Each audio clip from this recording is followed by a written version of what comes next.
కథ బిల్డప్ ఫర్దర్గా. సరే, ఇంకా కాస్త ముందుకు పోయినారు. మళ్ళీ ఇంకా కాస్త ముందుకు పోయేమన్నారు.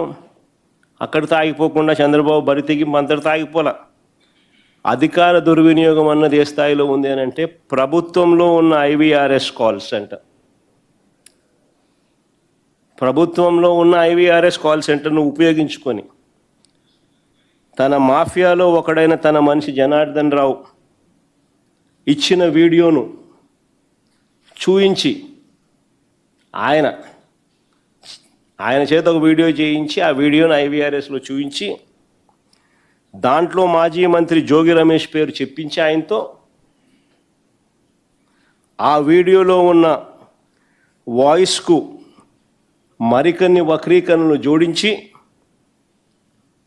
వాటిని ఉధృతంగా కూడా ప్రచారం చేయడం.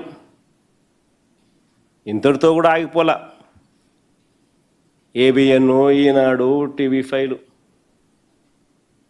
వాళ్ళు రంగప్రవేశం చేసినారు.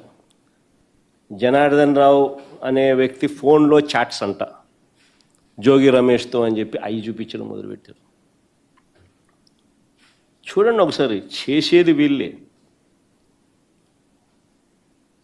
డైవర్ట్ చేస్తూ ఇంకొకరి మీద బురద జల్లుతూ ఏ రకంగా కథా స్క్రీన్ ప్లే డైరెక్షన్ ఏ రకంగా జరుగుతూ ఉందో. నేను చంద్రబాబు నాయుడు కొన్ని సూటుగా ప్రశ్నలు అడుగుతా ఉన్నా. చెప్పే ధైర్యం తనకుంటే చెప్పమని చెప్పి అడుగుతా ఉన్నా. నకిలీ లిక్కర్ ఫ్యాక్టరీలు బయటపడ్డ తర్వాత మీరు ఎన్ని షాపుల్లో తనిఖీలు చేశారు? ఎన్ని నకిలీ లిక్కర్ బాటిళ్ళు పట్టుకున్నారు? ఏ షాపుల్లో గుర్తించారు?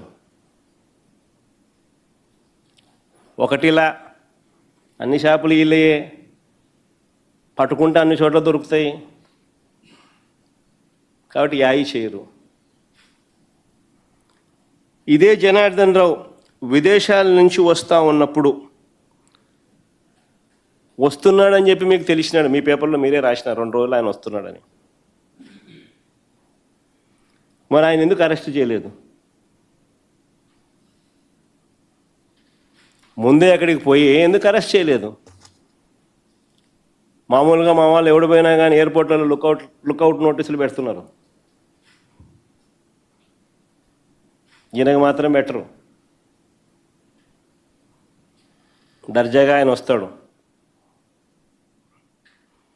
నేను అడుగుతా ఉన్నా, మరి ఈ జనార్దన్ రావు అనే ఈ మనిషి వీడియోలో ఎలా మాట్లాడగలిగాడు?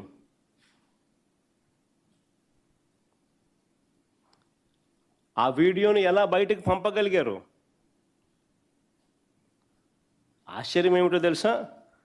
తన ఫోను పోయిందని చెప్పిన జనార్దన్, తన ఫోన్ పోయింది అని చెప్పిన జనార్దన్ రావు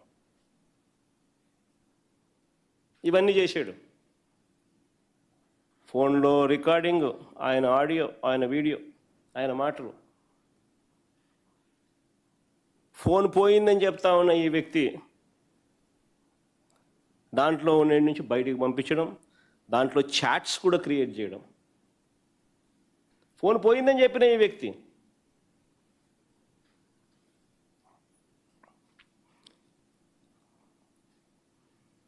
ఆ ఫోన్ నుంచి తప్పుడు ఫ్యాబ్రికేటెడ్ స్క్రీన్ షాట్స్ తీయడం. ఇది ఎలా సాధ్యమో అని చెప్పి నేను అడుగుతా ఉన్నా. ఫోన్ పోయిందని చెప్తా ఉన్న ఈ వ్యక్తి ఇవన్నీ చేసి అవన్నీ బయటికి రావడం, అవన్నీ ఈనాడు, ఆంధ్రజ్యోతి, TV5లో రావడం ఎలా సాధ్యమో అని చెప్తున్నా.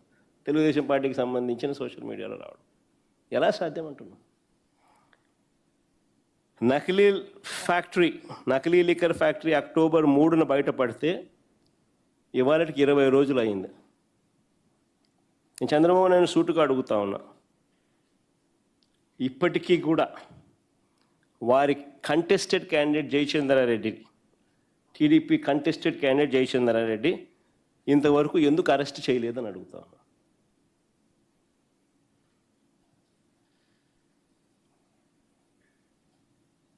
ఎందుకు అరెస్ట్ చేయలేదు? Contested candidate Telugu Desam party.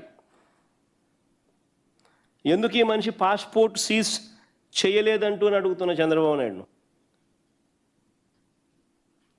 ఎందుకు ఆయన పాస్పోర్ట్ ఇంతవరకు సీజ్ చేయలేదని అడుగుతా ఉన్నా. ఇదే జయచంద్రారెడ్డి అనే వ్యక్తి పెద్దిరెడ్డి రామచంద్రారెడ్డికి అత్యంత సన్నిహితుడే అయితే 2.5 సంవత్సరం కిందటి నుంచి